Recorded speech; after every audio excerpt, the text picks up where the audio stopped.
Now more than 11 years old, the quirky Nintendo DS JRPG The World Ends With You has arrived on the Switch with the subtitle Final Remix. But since it's one of the best Nintendo DS games ever made, it's hard not to see Final Remix as somewhat of a letdown. The charming and inventive action RPG is still here, but only when you play it in handheld mode with touchscreen controls. If you try to play it in docked mode with motion controls, it's an exercise in frustration.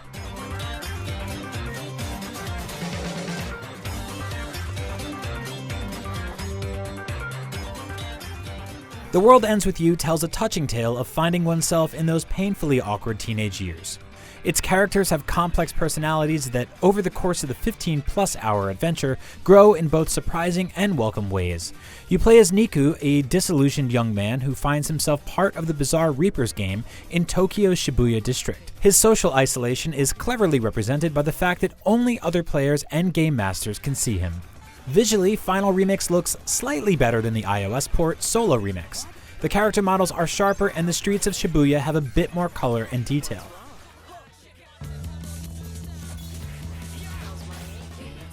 The World Ends With You originally stood out for its approach to combat, and that holds up well when using touch controls.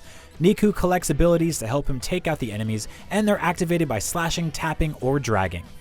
Chaining together attacks with a few strategic swipes of the finger is extremely satisfying. It's a deceptively nuanced system that gets better the more you play.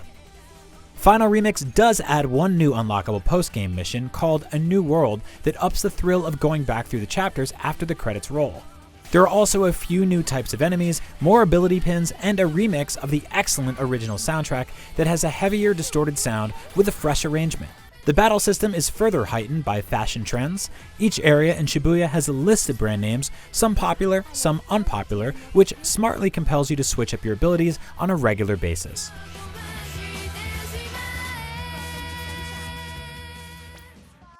When you dock the Switch and play on the TV, motion controls make a mockery of the battle system. Even basic psych attacks become cumbersome to use. It's all too common to take a slash at an enemy only to find the cursor has drifted off the screen. And by the time you bring it back, you'll probably have been knocked down and miss your opportunity to attack. These problems get even worse when partner attacks come into play. It's already frustrating enough to control Niku with motion controls, but when you throw an additional move into play, like Shiki tossing her stuffed cat at enemies, or Beat running over enemies with a skateboard, everything falls apart. The same goes for important timed minigames like triggering fusion attacks. There's just too much going on. The taxing motion controls make Final Remix's main new addition, Co-op, disappointing. Instead of having one cursor on screen, you now have two, and the second player has a set array of abilities to use. Admittedly, it's more fun to play in dock mode with a friend than it is solo, but it's still a subpar experience because it's hard to keep track of what's going on.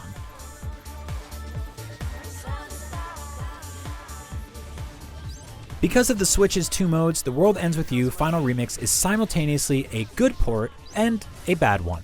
Using handheld mode and touchscreen controls, Final Remix holds up as a great JRPG with tons of depth. But the moment you dock the Switch and try to use motion controls, it becomes a pain to play, and that eliminates the fun of the new cooperative mode. The rearranged and remixed soundtrack is great and the story delights, but if you played The World Ends With You before, you may want to think twice before double or triple dipping.